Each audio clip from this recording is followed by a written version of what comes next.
అవుద్ది. సిబిఐతో నేను చేతులు కలిపి డైరెక్ట్ రూట్లో ఎంక్వైరీ చేయిస్తాం. మీరు సిబిఐ ఎంక్వైరీ వద్దు అన్నారంటే ఆంధ్రప్రదేశ్ 6 కోట్లు, తెలంగాణ 4 కోట్లు, తెలుగు ప్రజలు 15 కోట్లు. అప్పుడు మిమ్మల్ని ఏమంటారు? ఏదో ఉంది, ఫిషీ. సిబిఐ ఎంక్వైరీ వద్దంటున్నారు, చంద్రబాబు నాయుడు గారు ఎందుకు వద్దంటున్నారు అని ఒక క్రైస్తవులు కాదు, 30%, 15 కోట్లు తెలుగు ప్రజలు మిమ్మల్ని వారి హృదయాల్లో నుంచి వెలివేస్తారు. అనవసరంగా మీకు చెడ్డ పేరు వస్తుంది. ఇంతకాలం మీరు చేసిన సేవ అంతా వృధా అయిపోద్ది. చరిత్రలో నాట్ హౌ యూ స్టార్టెడ్. 78లో మీరు ఎమ్మెల్యే అయ్యారు, 95లో ముఖ్యమంత్రి అయ్యారు.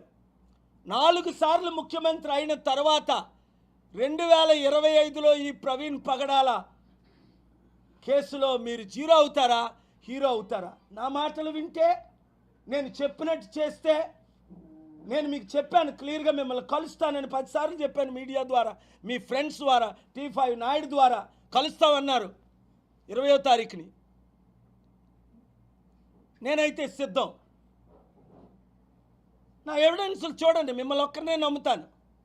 నేను పోలీసులు నమ్మనని క్లియర్గా చెప్పాను. నా మీదే కేసు వేసినప్పుడు పోలీసులు చచ్చిపోయినోడి మీద ఇంకా నిందలు పెట్టరా?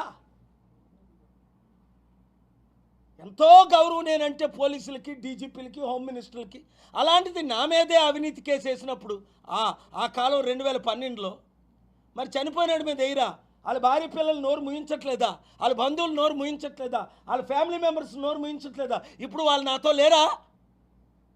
మీరు రమ్మంటే మీ ఇంటికి తీసుకొని వస్తా వాళ్ళందరినీ, సీక్రెట్గా, ఓపెన్గా, మీ ఇష్టం.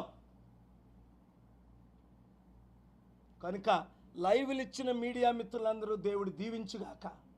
లైవ్లు ఇవ్వని వారికి బుద్ధి చెప్పి గడ్డి తినేలా దేవుడు చేసునుగాక.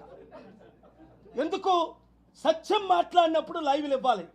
Media is 4th pillar of democracy. Article 19లో freedom of speech, freedom of expression ఉంది. నేను క్వశ్చన్స్ రేజ్ చేస్తున్నాను. నేను చూసానా ఆయన హత్య? లేదు. నా ఇన్వెస్టిగేషన్లో ఫ్యామిలీ మెంబర్స్తో చేశా, పోస్ట్ మార్టం వాళ్ళతో చేశా, పోలీస్ ఆఫీసర్ ఒక ఆయనతో చేశా, ఫ్రెండ్స్తో చేశా. 19 years, 24 years, 4 years, 15 years friends, best friends. Praveen Pagadala ఆ రోజు ఎవరితో మాట్లాడారో ఆయనతో ఇన్వెస్టిగేట్ చేశా. నా ప్రిలిమినరీ ఇన్వెస్టిగేషన్లో ఇది హత్య అని తేలింది. మీరు ఈ రూట్లో ఇన్వెస్టిగేట్ చేయండి అని అడిగాను.